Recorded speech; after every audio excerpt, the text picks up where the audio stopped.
নমস্কার বন্ধুরা, আজকের এই গল্পে আপনাদের স্বাগতম। বন্ধুরা, আমার নাম কাব্য এবং আমি এখন স্কুলে পড়াশোনা করছি। জুন মাসে আমার স্কুলে ছুটি চলছিল। এই ছুটির মধ্যেই ছিল বিয়ের মৌসুম, যার মধ্যে একটি বিয়ে ছিল আমার আত্মীয়ের বাড়িতে, যেখানে আমার পরিবারের সবাইকে যাওয়া বাধ্যতামূলক ছিল। আমার পরিবারের সবাই যাওয়ার জন্য প্রস্তুত ছিল, কিন্তু সবচেয়ে বড় সমস্যা ছিল বাড়িতে কে থাকবে এবং বাড়ির দেখাশোনা কে করবে। কারণ বাড়ি বন্ধ করে বিয়েতে গেলে বাড়িতে চুরির ভয় থাকে, তাই সবাই একসাথে যাওয়াও সম্ভব হচ্ছিল না। সবাই মিলে সিদ্ধান্ত নিল যে আমি বাড়িতেই থাকব। আমিও বিয়েতে যেতে চেয়েছিলাম, কিন্তু তারপর বাড়িতে কে থাকবে এই ভেবেই আমি যাইনি এবং বাড়িতেই থাকলাম। কিন্তু বাবা আমাকে বাড়িতে একা রেখে কিভাবে যেতে পারতেন? যদি কোনো চোর এসেও যায় তাহলে আমি একা মেয়ে কি করতে পারতাম? বাবা এই সব ভেবেই তার সবচেয়ে বিশ্বস্ত ব্যক্তিকে ফোন করলেন এবং বললেন, শ্যাম, একটি কাজ আছে। 2-4 দিনের জন্য আমরা একটি বিয়েতে যাচ্ছি এবং বাড়িতে আমার মেয়ে একা। বাড়িতে একটি মেয়ের একা থাকা ঠিক নয়। যদি তোমার কোনো সমস্যা না হয় তাহলে তুমি কি কয়েকদিন আমার মেয়ের সাথে থাকতে পারো? শ্যাম আমার চাচা ছিলেন। শ্যাম চাচা বললেন, এতে সমস্যা কি? যেমন আমি এখান থেকে আমার কাজে যাই তেমনি সেখান থেকে চলে আসব। যাই হোক, আমি শুধু রাতেই বাড়ি আসি, তাই রাতে আমি তোমার বাড়িতে ঘুমিয়ে যাব। চাচা রাতে আমাদের বাড়িতে ঘুমানোর জন্য রাজি হয়ে গেলেন। বাবাকে বললেন, আপনি চিন্তা করবেন না, আমি আছি, তাই কোনো সমস্যা হবে না। চাচার বিয়ে হয়েছিল 2 বছর আগে।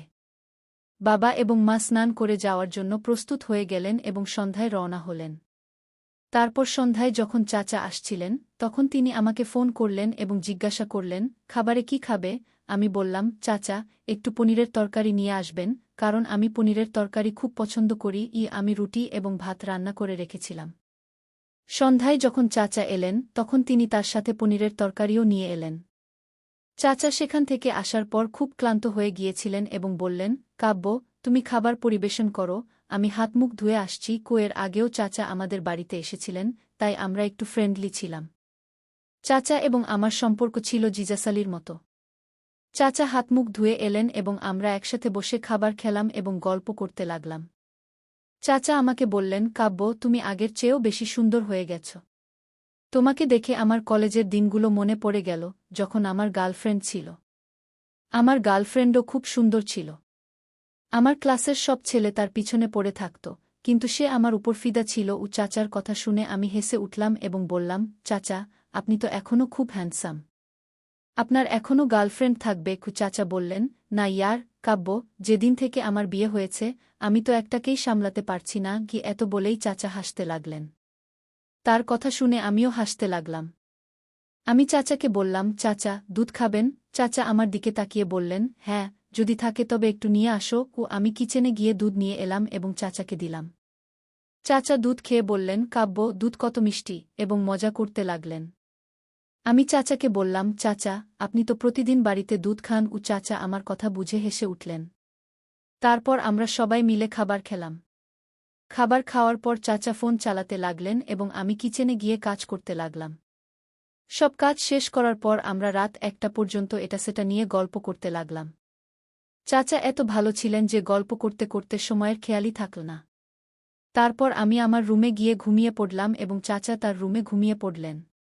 সকালে আমি তাড়াতাড়ি উঠে চাচার জন্য নাস্তা বানাতে লাগলাম, কিন্তু দেখলাম চাচা এখনও উঠেননি। আমি চাচাকে ডাকতে লাগলাম এবং বললাম, চাচা, আপনার দেরি হয়ে যাচ্ছে, উঠে পড়ুন। কিন্তু সম্ভবত গত রাতে দেরি করে ঘুমানোর কারণে চাচা গভীর ঘুমে ছিলেন এবং চাচা আমার ডাক শুনতেই পাচ্ছিলেন না। আমি চাচার রুমে গেলাম এবং চাচাকে জাগাতে লাগলাম। তারপর আমি চাচার উপর থেকে কম্বল টান দিলাম, তখন হঠাৎ আমার নজর এমন জায়গায় পড়ল যা দেখে আমি লজ্জায় পড়ে গেলাম। আমি কিছুক্ষণ চাচার দিকে তাকিয়ে রইলাম এবং আমার মনে লাড্ডু ফুটতে লাগল। ঠিক তখনই চাচার চোখ খুলে গেল এবং চাচা বললেন, অরে কাব্য। আমি চাচার দিকে তাকিয়ে বললাম, চাচা, উঠে পড়ুন, আপনার দেরি হয়ে যাবে। চাচা ফোন তুলে দেখলেন এবং বললেন, অরে বাপরে, আজ তো অনেক সময় হয়ে গেছে। আমি চাচাকে বললাম, আপনি দ্রুত স্নান করে নিন, আপনার নাস্তা রেডি। চাচা বাথরুমে গেলেন এবং স্নান করে দ্রুত বেরিয়ে এলেন। চাচা দ্রুত নাস্তা করে আমি চাচুর জন্য টিফিন প্যাক করলাম। চাচু অফিসের জন্য বেরিয়ে গেলেন। তারপর আমি বাড়ি পরিষ্কার করতে লাগলাম। দ্রুত পরিষ্কার করার পর আমি গোসল করতে গেলাম। গোসল করে আবার প্রস্তুত হয়ে নাস্তা করলাম এবং কিছুক্ষণ বিশ্রাম নিলাম। আজ বাড়িতে কেউ ছিল না, তাই পুরো বাড়ি খালি খালি লাগছিল। একদমই ভাল লাগছিল না। বুঝতে পারছিলাম না কি করব। দুপুরে আমি ভাবলাম কিছুক্ষণ পড়াশোনা করে নিই। ৫:০০ বাজে পর্যন্ত আমি পড়াশোনা করলাম, তারপর ফোন ব্যবহার শুরু করলাম। ফোন ব্যবহার করতে করতে কখন যে আমি ঘুমিয়ে পড়লাম কিছুই টের পাইনি। কিছুক্ষণ পরে যখন জেগে উঠলাম দেখলাম চাচু আসার সময় হয়ে গেছে। ঘুমানোর সময় আমি পুরোপুরি ঘামে ভিজে গিয়েছিলাম, তাই ভাবলাম গোসল করে নিই। গোসল করে আজ আমি একটি লাল রঙের সুন্দর শর্ট ড্রেস পরলাম। সেই ড্রেসটি আমার প্রিয় ছিল এবং আমার শরীরে পুরোপুরি ফিট হয়েছিল। তারপর আমি কিছু মেকআপ করলাম, তখন পর্যন্ত চাচু এসে গিয়েছিলেন। আমি ঘর থেকে বের হওয়ার সাথে সাথেই চাচু আমাকে দেখে থমকে গেলেন এবং বললেন, আরে ওহে কাব্য, আজ তুমি অসাধারণ দেখাচ্ছ। তোমাকে দেখে আমার যৌবনের দিনগুলো মনে পড়ে গেল। আমি অনুভব করলাম এবং দেখলাম যে চাচু আমাকে এক ভিন্ন দৃষ্টিতে দেখছেন। হঠাৎ আমার নজর আবার সেই জায়গায় গেল, যা দেখে আমি লজ্জা পেলাম, কিন্তু চাচু তা ব্যাগের পিছনে লুকিয়ে রেখেছিলেন। চাচু আমার দিকে খুব মনোযোগ দিয়ে দেখছিলেন, আমার খুব ভাল লাগছিল। আমার ইচ্ছা হচ্ছিল যে চাচু আমাকে তার বাহুতে জড়িয়ে ধরে। চাচুর মুখ থেকে প্রশংসা শুনে আমি ভেতরে ভেতরে গলে গেলাম, যেন কেউ আগুন লাগিয়ে দিয়েছে। কিন্তু আমি শান্ত থাকলাম, কারণ তিনি আমার চাচু ছিলেন। তারপর চাচু আমাকে বললেন, কাব্য, আমি ফ্রেশ হয়ে আসি, তুমি খাবার তৈরি করে রাখো। আমি বললাম, ঠিক আছে চাচু, কিন্তু তার জন্য খাবার বানাতে হবে, এখনও আমি খাবার বানাইনি। চাচু বললেন, ঠিক আছে, তুমি খাবার বানাও, আমি তখন পর্যন্ত বিশ্রাম নিই। আমি বললাম, ঠিক আছে চাচু। চাচু সোফায় বসে বিশ্রাম নিতে লাগলেন, আর আমি খাবার বানানোর জন্য কিচেনে চলে গেলাম। যেখানে চাচু বসেছিলেন সেখান থেকে কিচেন পরিষ্কার দেখা যাচ্ছিল। আমি বারবার পিছনে তাকালে দেখলাম চাচুর দৃষ্টি আমার উপরই স্থির ছিল। তার এইভাবে তাকানো আমার খুব ভাল লাগছিল, কারণ চাচু এর আগেও ৪-৫ বার বাড়িতে এসেছিলেন। চাচু আমার সাথে খুব খোলামেলা কথা বলতেন এবং আমি তার সাথে সময় কাটাতে ভালোবাসতাম। তাই তার এইভাবে তাকানোটাও আমার ভাল লাগছিল। আমি খাবার বানাচ্ছিলাম, তখনই লাইট চলে গেল। উপর থেকে এত গরম ছিল যে আমি পুরোপুরি ঘামে ভিজে গিয়েছিলাম, আর এখন অন্ধকারও হয়ে গেল। তখন চাচু তার ফোনের টর্চ জ্বালিয়ে কিচেনে চলে এলেন এবং আমাকে বললেন, কাব্য, আজ গরম খুব বেশি। আমি বললাম, হ্যাঁ চাচু, আর এখন তো লাইটও চলে গেছে। আমার বাড়িতে ইনভার্টারও নেই। চাচু আমাকে টর্চ দেখালেন, আর আমি একটি মোমবাতি জ্বালিয়ে কিচেনে রাখলাম। চাচু বললেন, কাব্য, তুমি ঘামে পুরোপুরি ভিজে গেছ, আমি কি কিছু সাহায্য করতে পারি? আমি খুব বিব্রত ছিলাম, তাই হ্যাঁ বলে দিলাম। চাচু খাবার বানাতে আমাকে সাহায্য করতে লাগলেন। আমি আর চাচু মিলে খাবার বানালাম এবং কথা বলতে লাগলাম। কিছুক্ষণের মধ্যেই লাইটও চলে এল। চাচু আমার দিকে তাকাতে লাগলেন। ঘামে ভিজে যাওয়ার কারণে আমার শরীর স্পষ্ট দেখা যাচ্ছিল। আমিও এখন কিছুটা তার দিকে ঘুরে গেলাম, যাতে তিনি সহজে আমাকে ভালোভাবে দেখতে পারেন। তারপর আমি চাচুকে বললাম, চাচু, আপনি বিশ্রাম নিন, খাবার প্রায় তৈরি। চাচু আমার দিকে পাখা ঘুরিয়ে দিলেন এবং বিশ্রাম নিতে লাগলেন। কিছুক্ষণ পরে খাবার তৈরি হয়ে গেল। কিচেনের কাজ শেষ করে আমি ভাবলাম গোসল করে নিই। চাচু সোফায় বসে তার কাজ করছিলেন। আমি চাচুকে বললাম, চাচু, আমি গোসল করতে যাচ্ছি। চাচু বললেন, ঠিক আছে। আমি গোসল করে একটি শর্ট ফ্রক পরলাম, যা চাচু আমাকে জন্মদিনে উপহার দিয়েছিলেন। আজ যখন আমি সেই শর্ট ড্রেস পরে এলাম, চাচুর চোখ খুলে খুলে রইল। চাচু আমাকে দেখে খুব খুশি হলেন এবং বললেন, এটা তো সেই ড্রেস নয় যা আমি তোমাকে তোমার জন্মদিনে দিয়েছিলাম। আমি বললাম, হ্যাঁ চাচু, আপনার দেওয়া ড্রেসটি আমার খুব পছন্দ হয়েছে। চাচু বললেন, তুমি এই ড্রেসে সত্যিই খুব সুন্দর দেখাচ্ছ। আমার ইচ্ছা হচ্ছে তোমার দিকে তাকিয়ে থাকি। তার কথা শুনে আমি লজ্জায় মাথা নিচু করে নিলাম। তারপর আমি আর চাচু মিলে খাবার খেলাম এবং অনেক কথা বললাম। কিচেনের কাজ শেষ করে আমি চাচুর রুমে তার সাথে কথা বলতে গেলাম। কিছুক্ষণ পরে কথা বলতে বলতে হঠাৎ চাচু জোরে বললেন, কাব্য, তোমার কাঁধে মাকটসা। এতে আমি খুব চমকে গেলাম এবং ভয়ে দৌড়ে চাচুর গলা জড়িয়ে ধরে চাচু মুচকি হাসলেন। তারপর চাচু বললেন, আজ তুমি এখানেই আমার সঙ্গে ঘুমো, কারণ তুমি খুব বেশি ভীত হয়ে আছো। এ কথা শুনে আমি কিছুক্ষণ ভাবতে লাগলাম, তারপর নিঃশব্দে চাচুর পাশে বসলাম। ঠিক তখনই আবার একবার বিদ্যুৎ চলে গেল। রাত প্রায় 1-2টা বাজে। তখন চাচু তার মোবাইলের লাইট অন করল এবং বলল, চলো আজ ছাদে ঘুমাই। আমি এতে রাজি হলাম। চাচু বিছানা আর আমি মশারি নিয়ে ছাদে চলে গেলাম। ছাদেও প্রচণ্ড গরম ছিল এবং তখনও বিদ্যুৎ আসেনি, তাই আমাদের আর কোনো উপায় ছিল না। কিছুক্ষণ শুয়ে থাকার পর আমার শরীর থেকে আবার ঘাম বের হতে শুরু করল। তখন আমি চাচুকে বললাম, এখানেও খুব গরম লাগছে। চাচু বলল, যদি তুমি খারাপ না নাও তাহলে একটা কথা বলি। আমি বললাম, হ্যাঁ বলো। চাচু বলল, তুমি কোনো হালকা নাইটি পরলে গরম কম লাগবে। আমিও এটাই ঠিক মনে করলাম, কিন্তু আমি খুব সংকোচ বোধ করছিলাম। তারপর আমি নিচে গিয়ে গোসল করে একটি জালিওয়ালা নাইটি পরলাম। যখন আমি ছাদে ফিরে এলাম, চাচু আমাকে দেখে অবাক হয়ে গেল। চাচু আমাকে বলল, আজ তো তোমাকে দেখে আমার মনে কি যেন হচ্ছে। কাব্য, তুমিও কি এমনটা অনুভব করছ? আমি বললাম, চাচু, আমি বুঝতে পারছি না আপনি কি বলতে চাইছেন।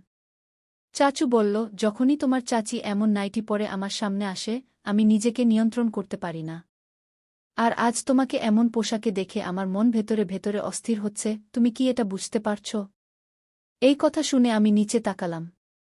তারপর চাচু আমাকে তার পাশে বসার ইশারা করল। আমি তার পাশে বসলাম। চাচু আমাকে জিজ্ঞাসা করল, স্কুলে তোমার কোনো বয়ফ্রেন্ড আছে? আমি বললাম, না চাচু, আমার কোনো বয়ফ্রেন্ড নেই। তখন সে বলল, তাহলে পাড়াপড়শিতে তো থাকবেই। আমি বললাম, না চাচু, আমার পড়াশোনার জন্য কোথাও সময় থাকে না। চাচু বলল, কাব্য, তুমি এখন বড় হয়ে গেছ, এই বয়সেও তোমার কোনো বয়ফ্রেন্ড নেই?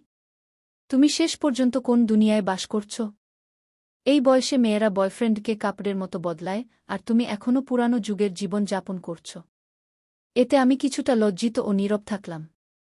তারপর চাচু আমার হাত ধরে বলল, কখনো কি তোমার ইচ্ছা হয় না কোনো পুরুষের সাথে সময় কাটানোর?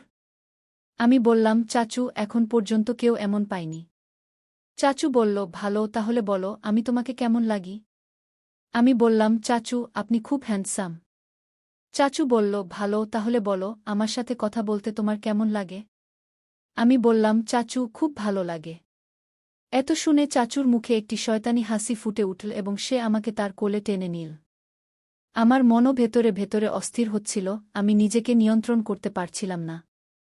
আমি কোনো প্রতিবাদও করলাম না। চাচুর বাহুতে আমি নিজেকে নিরাপদ অনুভব করছিলাম। তারপর চাচু বলল, কাব্য, আমি কি তোমার সাথে কিছু সময় কাটাতে পারি? দেখো, যদি তুমি রাজি হও তবেই সব ঠিক থাকবে। যদি তোমার ইচ্ছা না থাকে তাহলে কোনো জবরদস্তি নেই। আমি শুধু চাই তুমি তোমার যৌবনের সেই দিনগুলো উপভোগ করো, যা আজকাল প্রতিটি মেয়ে চায়। আমি লজ্জায় চাচুকে বললাম, চাচু, আপনি যা ঠিক মনে করেন। এত শুনে চাচু আমাকে সেই সুখ দিতে শুরু করল, যার জন্য আমি দীর্ঘদিন অপেক্ষা করছিলাম। চাচুর সাথে আমার খুব ভালো লাগছিল। কিছুক্ষণের মধ্যেই আমরা দুজনেই আমাদের গন্তব্যে পৌঁছে গিয়েছিলাম। কিছুক্ষণ পর চাচু আমাকে তার কলেজের গল্প শোনাতে লাগল এবং সেই রাতে আমরা কথা বলতে বলতে ঘুমিয়ে পড়লাম। পরের দিন সকালে যখন আমি উঠলাম, আমি লজ্জায় চাচুর দিকে তাকাতে পারছিলাম না। চাচু বলল, দেখো কাব্য, কোনো জবরদস্তি নেই। আমাদের মধ্যে যা কিছু হয়েছে তা আমাদের সম্মতিতেই হয়েছে। যদি তুমি ভবিষ্যতেও আমার সাথে সময় কাটাতে চাও, তুমি আমাকে ডাকতে পারো বা আমাকে জানাতে পারো। এরপর ধীরে ধীরে সময় কেটে গেল এবং চাচুর সাথে আমার সম্পর্ক গভীর হতে থাকল। এভাবে 7-8 মাস কেটে গেল। তারপর একদিন মা আমার উপর সন্দেহ করতে শুরু করল। মা আমাকে তার পাশে বসাল এবং জিজ্ঞাসা করল, কাব্য, এসব কি চলছে? আমিও মাকে বললাম, মা, এমন কিছু নয়, আপনি ভুল বুঝছেন। মা বলল, ঠিক আছে, আমি তোমার কথা বিশ্বাস করছি, কিন্তু যদি পরে জানতে পারি তাহলে দেখে নেব। যাই হোক, তুমি এখন বড় হয়ে গেছ, তাই আমার মনে হয় তোমার বিয়ে দেওয়া উচিত। এত শুনে আমি খুব ভয় পেয়ে গেলাম। সন্ধ্যায় হঠাৎ চাচুর ফোন এল, আমি চাচুকে সব বললাম। চাচু বলল, তুমি চিন্তা করো না, আমি কিছু করছি। পরের দিন চাচু বাড়িতে এল এবং মায়ের সাথে কথা বলতে শুরু করল। সে বলল, দিদি, কাব্য বড় হয়ে গেছে, আমার মনে হয় এখন তার বিয়ে দেওয়া উচিত। আমার নজরে একটি ছেলে আছে, ছেলেটি খুব ভালো। আমার মা জিজ্ঞাসা করল, ছেলেটিকে? তখন আমার চাচু বলল, আমার বন্ধুর ছেলে। আমার বন্ধু এবং তার স্ত্রী একটি দুর্ঘটনায় এই পৃথিবী ছেড়ে চলে গেছেন। তাদের একমাত্র ছেলে, তার চাকরি খুব ভালো এবং সে একা, পরিবারে আর কেউ নেই। এর চেয়ে ভালো সম্পর্ক আর কোথায় পাবেন? আমার মায়েরও কোনো আপত্তি ছিল না, কারণ ছেলেটির মধ্যে কোনো খুঁত ছিল না এবং পরিবারেও কেউ ছিল না। এমন সম্পর্কের জন্য মা-বাবা তো আকুলি-বিকুলি খোঁজেন। যখন চাচু এই কথা বলে চলে গেলেন, তখন আমি রেগে চাচুকে ফোন করে বললাম, এটা আপনি কি করলেন? চাচু বললেন, তুমি চিন্তা করো না, সে খুবই ভোলা। বিয়ের পরেও আমাদের সম্পর্কে কোনো ঘাটতি আসবে না। তুমি তোমার স্বামীর সাথেও সুখে থাকো এবং যদি তোমার আমার অভাব লাগে আমাকেও ডেকে নিও। এত শুনে আমিও খুশি হয়ে গেলাম। কিছুদিন পর আমার বিয়ে হয়ে গেল। আমার স্বামী খুবই ভোলা ছিল এবং আমার সব সুখের খেয়াল রাখত। আমার তার প্রতি কোনো অভিযোগ ছিল না। ধীরে ধীরে সময় কেটে গেল। বিয়ের 2 বছর পেরিয়ে গেল, কিন্তু চাচুর সাথে আমার সম্পর্ক তখনও অটুট ছিল। মাঝে মাঝে আমার মনে হতো যে আমি যা করছি তা খুবই ভুল, কারণ এখন আমার বিয়ে হয়ে গেছে এবং আমি আমার স্বামীকে ঠকাচ্ছি। কিন্তু চাচুর সাথে সময় কাটানো আমার ভাল লাগত। এমন নয় যে আমি আমার স্বামীকে ভালোবাসতাম না, আমার স্বামীও আমাকে খুব ভালোবাসতেন। কিন্তু চাচুর সাথে সময় কাটানো আমার ভাল লাগত। ধীরে ধীরে সময় কেটে গেল এবং বিয়ের 3 বছর পেরিয়ে গেল। এখন আমার একটি ছেলে হয়েছে যে আমার স্বামীরই। তখন আমার মনে হল যে এখনই আমার এবং চাচুর সম্পর্ক শেষ করে দেওয়া উচিত, কারণ আগামীকাল যদি আমার স্বামী জানতে পারে তাহলে আমার সম্পর্কের উপর খুব খারাপ প্রভাব পড়তে পারে এবং আমার জীবনও নষ্ট হয়ে যেতে পারে। এ নিয়ে আমি চাচুকে ডেকে কথা বলার সিদ্ধান্ত নিলাম। পরে সন্ধ্যায় আমি চাচুকে বাড়িতে ডাকলাম এবং তার সাথে মুখোমুখি বসে কথা বললাম। আমি চাচুকে বললাম, চাচু, আমি আমার জীবনে সুখে থাকতে চাই। আমার স্বামী খুব ভোলা এবং আমি তার ভোলামির সুযোগ নিচ্ছি। এখন আমার এসব কিছু ভাল লাগছে না। যেমনই হোক, সে আমার স্বামী, সে আমাকে কখনো কষ্ট দেয়নি, আমার সাথে কোনো খারাপ আচরণও করেনি। কিন্তু আমি তাকে ঠকাচ্ছি। বিয়ের আগে আমাদের মধ্যে যা কিছু ছিল তা আলাদা কথা। কিন্তু এখন আমার বিয়ে হয়ে গেছে এবং আমি একটি শিশুর মা, তাই আমার মনে হয় না যে এখন আমাদের সম্পর্ক বজায় রাখা উচিত। কারণ যদি চাচি জানতে পারেন তাহলে আপনার জীবনও খারাপ হতে পারে এবং আমারও। তাই আমাদের এখনই এই সম্পর্ক শেষ করে দেওয়া উচিত। এতে চাচু সম্মতি জানালেন এবং বললেন, কাব্য, তুমি ঠিক বলছ। এত বলেই আমি চাচুর সাথে সব সম্পর্ক শেষ করে দিলাম। এখন আমি বেশ শান্তিতে ছিলাম। কিছুদিন ধরে যে অস্থিরতা অনুভব করছিলাম, এখন আমি খুবই খুশি। তারা বলে না কি, যদি সকালের ভুলে স্বামী ফিরে আসে তাকে ভুলা বলে না। আমিও দ্বৈত জীবন কাটাতে কাটাতে ক্লান্ত হয়ে পড়েছিলাম। শুরুতে সব কিছু খুব ভাল লাগছিল, কিন্তু এখন আমি নিজেই লজ্জা বোধ করছিলাম যে আমি এত ভুল কেন করছি। তাই আমি এই সিদ্ধান্ত নিলাম। তাই বন্ধুরা, আপনাদের এই গল্পটি কেমন লাগলো কমেন্ট করে অবশ্যই জানাবেন। যদি গল্পটি পছন্দ হয় তবে লাইক করুন এবং আপনার বন্ধুদের সাথে শেয়ার করুন। আরও এমন রোমাঞ্চ